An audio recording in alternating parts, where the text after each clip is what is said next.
Hello there. The Conference South, to the untrained eye, probably not one of the most glamorous of leagues.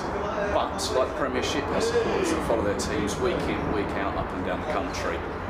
It's from this sort of league that some of the teams have made national headlines throughout the country, namely Hampton Waterlooville recently with their trip to Anfield. More recently, Bath City saw off Grimsby Town in the FA Cup, and Stainstown drew 1-1 with League One's at Millwall, had taken them to a replay yet to be played. Whilst the national press only really give these teams coverage in the early rounds of the FA Cup, regionally there's journalists doing their job week in, week out on their local papers. And we'll just take a quick look at some of the local papers that are around in the Conference South League. We'll start with the Worcester News on the back page there. Bankhand City stay of execution. Worcester City Chairman Anthony Hampson has assured fans the club will be not forced to pay off their bank debt next month, despite a possible setback to the sale of St George's Lane. By all accounts, this paper, Blue Square South Club, owed the Royal Bank of Scotland around £1.55 million, which was due to be paid in full back by the end of December. At the top of the page is a picture from last week's game between Worcester and Bishop Stortford. And in the middle of the paper, Sport on Monday actually gives a roundup of the game, which Worcester drew 1-1. Adagio swoops with vital header.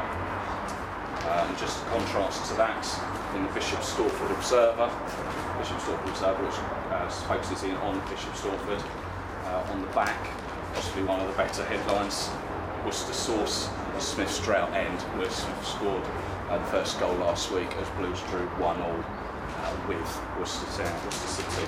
On the back of the paper, Blues Brothers, fans abuse reason why Blues are better away. Blues box Mark Simpson is not surprised his team has accumulated many more points in the travels, and he's blamed Bishop Stortford fans for their unfair criticism of players at Woodside Park. Sheringham hasn't scored since the end of October in a 3-1 win over Weston-super-Mare. Blues have taken 10 points from their home games, while 17 from away games. So seems to be some trouble there, according to the Bishop Stortford manager. And moving on to the Braintree and Whittam Times, on the back of the paper there, Garvey Roos Cup decision. Manager there, Robbie Garvey, fears the postponement of the Braintree Towns game with Maidstone United may hinder his side's promotion quest. Seems a bit of an odd situation there at the moment, where Braintree were forced to scrap their Blue Square South game against the Magpies at York Road, which was due to take place during the last week. Essex Football Association was saying that Braintree have to play their fourth round Essex Senior Cup tie at Hullbridge Sports on the same night, which seems a bit of a strange situation that Braintree find themselves in there. On the inside of the paper, headline there, Power provides spark for Iron in second half surge, talking about Braintree's recent 1-1 draw with Eastleigh in the Conference South League, but an equalising goal there. It's a roundup of 3 papers from this week's Conference South. We'll bring you some more next week.